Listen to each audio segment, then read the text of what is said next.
Today I am going to be tackling the complex science of Lego math.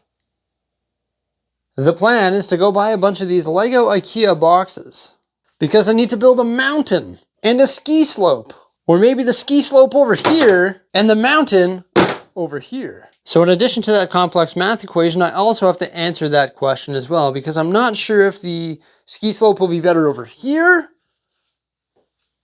or over here. But how many and what sizes of boxes do I need from IKEA? I literally don't know at this point, because I don't even know if I'm going to use the boxes for the base construction of whatever hill is over here, because maybe wood would be a better alternative, because this is going to have a train track that goes underneath the mountain or ski slope, and wood would definitely be easier to work with in that regard. One thing that I do know for sure is that I will be building a winter village on this surface that will include a ski slope and also Santa Claus's mountain. How I'm going to go about building those, I have a brief idea of, but I don't really have a concrete plan. I've been thinking about it and thinking about it and thinking about it, and I think it's just time to stop thinking and start doing. Sometimes you just need to do that with Lego, because it's the easiest way. Just lay down some bricks, lay down some boxes, maybe some wood platforms, and get started. So I've built massive mountains before, and I've never built a massive ski slope. So I've decided that Santa Claus's mountain is probably going to go here. That was my original idea, but then I switched it, and now I'm switching it back because I sort of want to try a new project, which is building a massive ski slope. Yeah, this thing is going to be absolutely huge. This is the largest ski slope or toboggan hill that I have ever built. And as you can see, this thing is absolutely tiny when you compare it to the surface that this ski slope will take up. It's going to be rather complex because it's huge, and building huge structures out of Lego is rather difficult. And it's also going to have this train track that's going to go underneath it. So that is sort of going to like constrict it a little bit on the edges here, because the track is 3 studs away from the edge. And if I want to have a track going around here on the 248 by 48 wide surface, that's the base plates, then it has to be sort of that big and go edge to edge. So there's not really anything I can do here. So I've decided that it'll most likely be a flat wall, because I don't have enough pieces to texture that. If I were to grab a million slopes and sort of texture it in a way, that would be pretty cool, but I just don't think I have enough white slopes at this time to texture this whole wall on this side and that whole wall on this side here. Now these 1x6x5 white panels here, I actually found them on the pad wall a number of years ago, and they've been cycled through all sorts of mocks, and I've just stacked them 3 tall on the edge here because I think that's going to be my smooth surface. I'm also going to use some of these IKEA boxes, I think, for the support, and hopefully I can build this up tall enough, and then maybe I'll be able to bridge these IKEA boxes once I get some more sizes across, so that my train can actually go underneath. The really neat thing about the Lego IKEA boxes is they work in Lego dimensions. So when you mess around with wood, sometimes you miss that Lego dimension, or there's a bit of sagging or drooping, so you can't get that perfect wood dimension. Now something I could do if I wanted to texture the side walls here, I don't have to just use white slopes. Obviously I could use inverted slopes and whatever it may be. That would look pretty cool.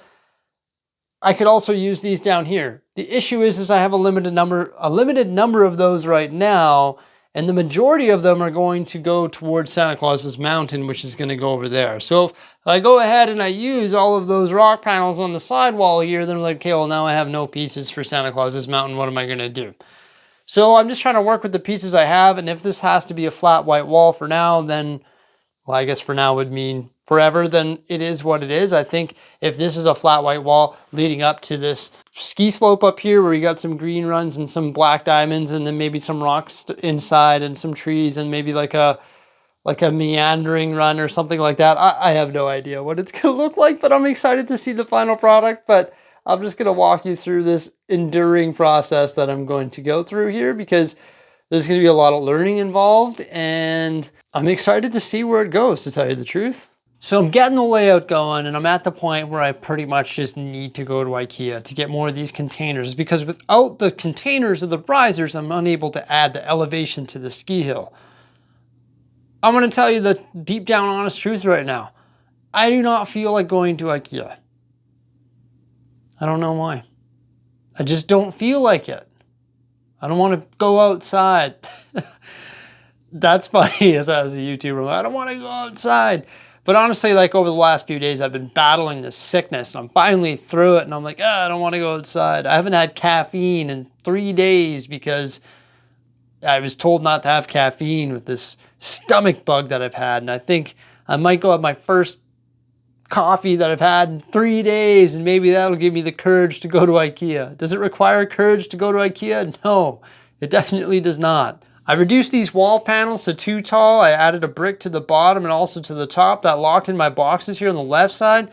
And then I built this entrance for the train tunnel. I've got to rebuild all these so they're like masonry and they blend in with this wall because I think that'll add a nice texture. But I need to go get the boxes so I can start actually bridging this here and sealing this off. And then I can actually start building my actual ski slope that will go up on top of these boxes. Because you got to remember, I'm just working on the base construction of it right now. Once I get like this flat surface and the train can run underneath it and through it, then I'm good to go. I can start building up from there because I've got like a huge amount of space right here, like a huge amount of depth. So once I get the first layer done, I'll be able to stack some more boxes in the back here and start building the ski hill up. I just hope that I have enough pieces to do it. I've been acquiring pieces for quite some time for this specific project, but this is going to consume a ton of them. Probably all of them, plus more. Well, I think I've come up with a pretty good solution which involves Lego, wood, and power tools, and this is going to save me a bunch of parts and time in the end. Okay, so if all goes according to plan here, this platform that I just constructed should fit in this space here, eliminating the need for the lower IKEA boxes. Plus, it's going to save these IKEA boxes right here. In addition to that, the train should go underneath it, and I should have enough space to have these walls conceal the platform because I actually cut it 2 studs short of 248 by 48 plates. So when I place this bad boy, oh, it's pretty heavy.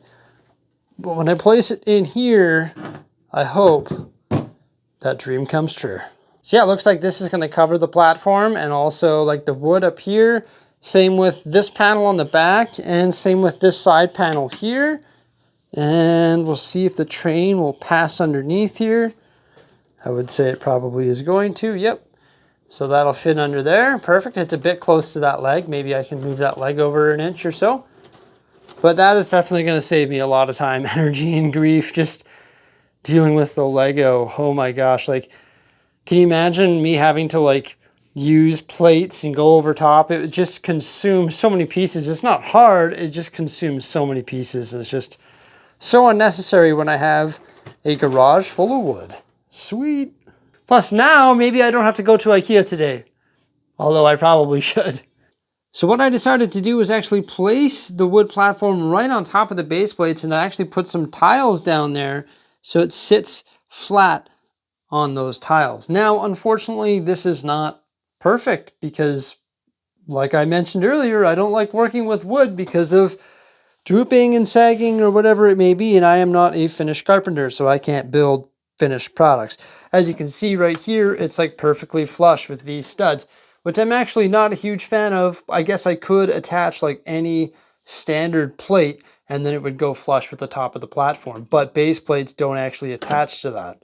So ideally, I would like to raise up the platform a little bit and then tile off all of these panels so I have a nice flat, smooth surface and all of these panels are attached to each other. And then this base plate can just rest on top of that and then I can build up from there. Maybe turn this into a Mills plate and start building the ski hill up from there. The issue is this back panel here actually already has tiles, and look, it's flush. So it's flush over here with tiles and it's flush over here without tiles. What the heck? It looks like this piece of wood is bowing upward. So that's terrific. And then I come back over here and it's flush once again. So I guess I've got to try to like bend this piece of wood or something. Another thing I could do if there's issues like that is I could actually use more Lego underneath those tiles and use that as like a way to shim the legs to try and get it perfect. So this isn't ideal because the Lego math isn't 100% perfect, but I will say that Lego math is very hard to get perfect with wood just because you have to be like exact. It has to be like machined Lego in order for it to be like the perfect stud dimension all the way across, because as soon as you're off by a couple millimeters, you have an issue. So that's why I didn't want to work with wood, but it honestly looks pretty clean. I've done it before with some of my other stuff, and those issues are there, but then as you move forward, you don't even remember that they're there, and you can't even see that they're there. So I'm okay with moving forward with the wood in this particular case. Unless I go to IKEA and buy a bunch of boxes, and then I'm like, no, get rid of this wood. You never know, things could change.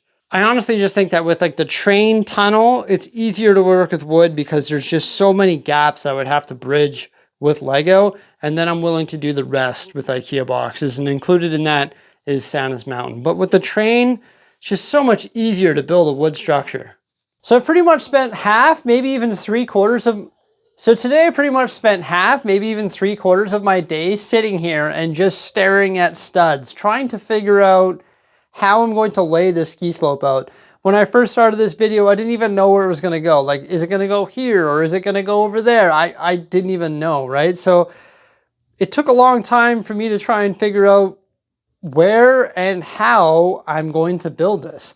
And I'm starting to finally get a good visual here, and I'm actually starting to place some pieces. So that feels pretty good. Now, I know I keep bringing up those IKEA boxes, but I'm going to do it one more time. So yeah, I've got to go to IKEA tomorrow and get some boxes to fill in this section of the ski slope. I'm glad I didn't go because I didn't really figure out that math that I was talking about at the beginning of this video. I still haven't figured out how many boxes are going to go over there, and I still have to calculate how many boxes are going to go here. And now I know for sure that I don't have to get any boxes for this raised platform because the wood has sort of taken care of it. So what I've decided to do is actually put some more tiles on top of those other tiles. And of course I could replace them with plates that go underneath the tiles that are actually stuck to the base plate. And those are acting as little wedges or shims. And those actually bump the platform up to the right height. So it's at the right height. And now this base plate sits over top of that tile. So I'm pretty happy with that because, I don't know, I think it just saved a lot of grief. And this actually looks pretty clean and pretty polished. So this kid is walking today for the first time, and I think you might have just saw it, but he's literally walking on his own for the first time today. So it's been a pretty good day in the house as well. I've been up and down the stairs, just sort of helping out with the family a bunch, but he's literally walking. You gonna do it, Benny? He can stand with assistance. Like he's been able to do that for quite some time. Started standing like on his own in the last couple days. Yeah, but now he can actually walk. Benny. No, he's not going to do it for the camera. But yeah, it was a pretty special day. I just heard them fussing in the background of the last clip, so I decided I better run up there and see if he was doing his old walking thing, because that was pretty cool. So I've actually extended this right here. That is a lot of 2x plate. It is actually insane. So this up here is actually 12 bricks tall, and then there's 3 plates per brick. So this here is 36 plates tall, and that is sort of the start of my ski slope. Let's see if this guy can do it. Psh, psh, psh. Oh yeah, perfect. Oh, big bail at the end there. Let's see if he can actually go down though. No, he can't. This guy can though. Come on, guy. Woo! Oh, big bail too. This is the start of the ski slope here. As you can see, like this is flat, but it at least came down this side, so I'm pretty happy with that. Like we've got some angle there. Then we've got the top up here. I'm probably going to get a couple more of these boxes and see what we can do. The top of the lift or the gondola is going to have to go up this side. And then people are going to have to get off the gondola there. And then they can ski down this green run, which I hope is going to meander this way and maybe go green down here. So it's just a nice, easy, meandering green run. Green is like the easiest run. Blue would be like medium, and then black diamond, double black, and sort of go from there. This is going to be like a double black diamond probably right here. There's like this chute, come down, all sorts of nice slopes in there. That looks beautiful, right? Lots of slopes to build that, that's for sure. And I want to do that all the way across. So there'll be some sort of double black there, and then maybe like a black diamond coming down here. I also changed up this train tunnel. This was just like solid gray before. Now I've mixed in some masonry and also did like the staircase effect there, so it blends in with the white. That looks pretty good. I just put this in as a template for now, but eventually I'll have to get that all blended in. I just got to go get these boxes so I can place 1, 2, 3, 4 boxes and get the height built up to the platform, and then get this hill built and place that chalet, which is right over there. Down here I'm watching some Oilers hockey too. You can see it on the tablet. But if I get that, or if I get those boxes placed and then I get the chalet down to the bottom and then I have this go down, and then I want to add all sorts of different, I'm getting really fired up on this because I love skiing and snowboarding. It's absolutely fantastic. My favorite sport. Favorite sport to watch is hockey, but this is my favorite sport to participate in. So I'm fired up on this project. I don't know if you can tell, but I want to put like lights in maybe, and then I want to put the gondola in, the big chalet on the bottom, maybe like a ski rack where people can put all their skis. One thing I've got to figure out is how I'm going to obtain all of the skiing and snowboarding minifigures. I'm going to have to do like a Bricklink order or a Bricks and Pieces order so I can get a bunch of skis and snowboards so I can actually position minifigures all over that little diorama that I'm building there. Also, I can't wait to like do action stories, have like, you know, like some snowboarder hitting like a booter coming off there or something, coming down into the black diamond, Poocha! Right? I think that would be super cool. And I'm really excited about working on this. It's sort of a slow start for me just because I wasn't sure exactly how this was going to go, but now I know for sure. I'm going to go get those boxes. I'm going to start filling this in and just start laying all of these parts that I have sprawled out all over the place over here and on my desk back in my build station, and just really start get going on this MOC. I'm pretty excited. I can't wait to get or continue working on it. Gonna finish watching this Oilers game, hang out with the kids for a bit, and then hang out with the wife here tonight. But that's what I've got done so far on the ski hill. I hope you enjoyed this video. Please remember to smash that thumbs up, subscribe, and stay tuned for some more great stuff, and farewell.